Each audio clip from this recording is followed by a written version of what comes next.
Harlem team, what questions do I have for you?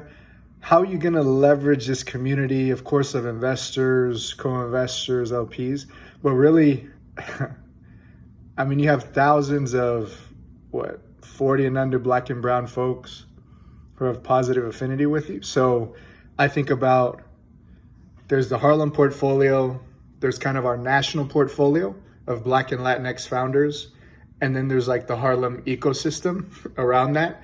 And so leveraging that for the founders specifically of your investees, of our Black and brown kind of founder national portfolio, I just, I'd love to be a part of helping leverage that Harlem family kind of fandom.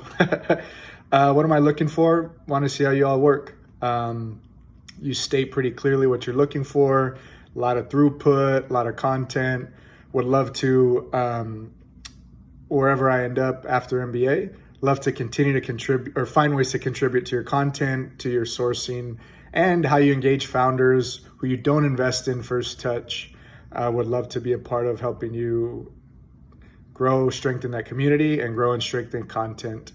What interests me about Harlem, you're the best show in town, that throughput that you have, that brand identity, but also the authenticity. I think you're modeling how young and mid-career folks can be authentic, values-driven, and also build wealth for the firm, for the founders, for our communities.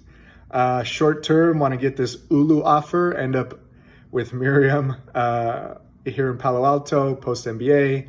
So short term, Ulu, on track to principal and hopefully partner in the near-ish term. Long term, either grow Ulu to be a seed Sequoia, or think about what does having my own firm, building an institution look like.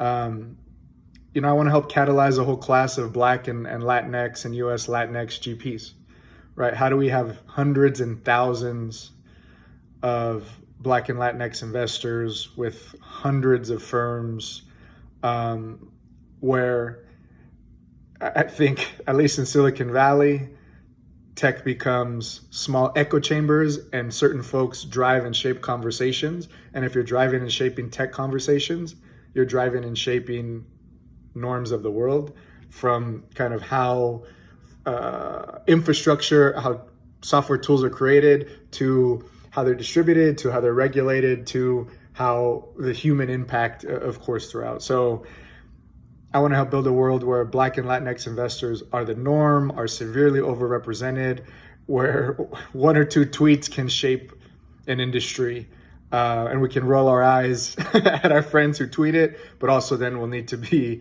mindful and responsible that the norms we shape create a better world. And for me, Tiq Chapa, I have a twin brother. I grew up in a one stoplight town in Central California. Stanford undergrad, helped launch the Stanford Latino Entrepreneurship Initiative.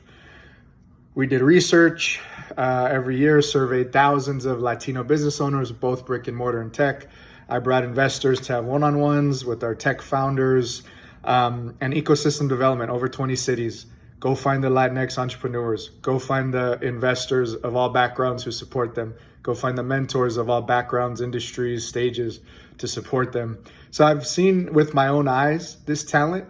And I think for every Latinx founder that we have, there's 3 or 4 more who are on the way, who have the skills, whether are building software, they've sold to enterprises, they have great insight about a space, a region, a country, or a human need.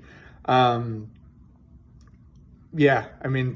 seen with my own eyes rooms full of Latinx entrepreneurs, CEOs. We brought them to Stanford physically, literally. So I've seen the future, and it's brown and black. So how do we accelerate existing entrepreneurs?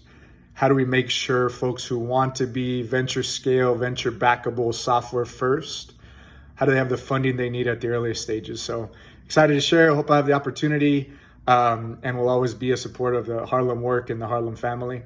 And sorry I'm late with the video. Hope all is well, team.